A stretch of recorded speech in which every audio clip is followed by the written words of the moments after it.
May nagtanong sa akin, paano raw kung midpoint yung given at saka isang endpoint? Paano i-solve yung isang endpoint pa?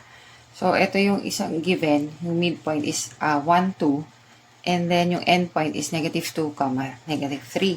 So, pinlat ko na siya.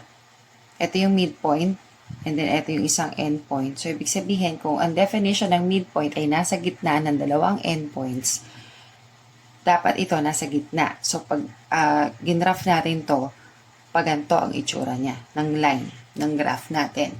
Connect ko na yung endpoint tsaka yung midpoint. So, somewhere here yung ating another endpoint. Okay, so, hindi natin alam kung saan exactly. So, para makompute natin, gagamitin pa rin natin yung ating midpoint formula, which is so x sub 1 plus x sub 2 all over 2, comma, y sub 1 plus y sub 2 all over 2. So, ito yung midpoint natin, ha. Ulitin ko. Ito yung endpoint. So, pwede tayo mag-assign ng values, x sub 1, y sub 1, or x sub 2, y sub 2. It doesn't really matter naman, kahit alin. So, ito na lang, x sub 1 na. I-assign natin siya as x sub 1, tsaka y sub 1. So, ngayon, kukunin natin to. Okay, so ibig sabihin nito, yung x sub 1 plus x sub 2 all over 2 is at the midpoint nung sa x-coordinate. Tapos, yung y sub 1 plus y sub 2 all over 2, ibig sabihin, yung makukuha natin sagot doon is yung midpoint ng y-coordinate.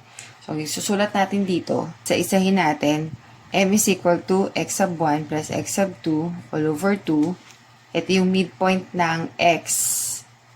Tapos, yung midpoint ng y is y sub 1 plus y sub 2 all over 2.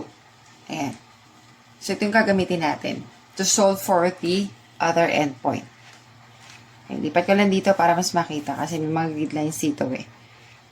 So, x sub 1 plus x sub 2 all over 2 is equal to, let us name this as x sub 3. Tapos ito y sub 3. Okay, so x sub 3 or the midpoint.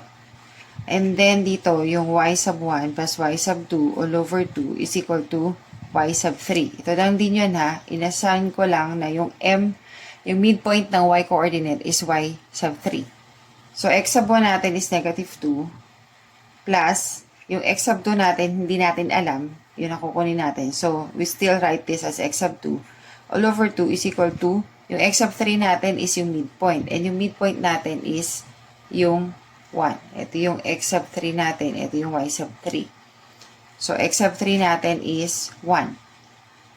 Ito, pwede natin i-multiply ito doon. So, 1 times 2. Or, pwede natin i-multiply both sides of the equation by 2. Kahit alin doon. So, i-multiply ko na lang siya sa 2.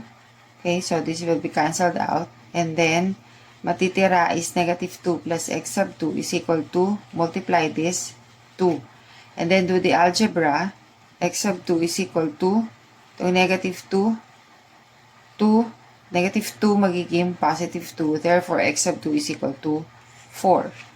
And then, ito naman, y sub 1 natin is negative 3 plus yung y sub 2, hindi natin alam pa. So, sulat pa rin natin y sub 2 all over 2 is equal to yung y sub 3 natin, which is the midpoint of the y coordinate, is 2. Okay. So, ito, nag-multiply tayo both sides of the equation. Ito, cross-multiply naman natin. Dali naman natin tong 2 dito. So, you are left here with negative 3 plus y sub 2 is equal to 2 times 2 is 4. Ito, so y sub 2 is equal to 4, negative 3 plus 3. Therefore, y sub 2 is equal to 7. Therefore, yung other endpoint ninyo, another endpoint, coordinates are 4, 7. So, pag pinlat natin, 4 ang x, and then 7 ang y.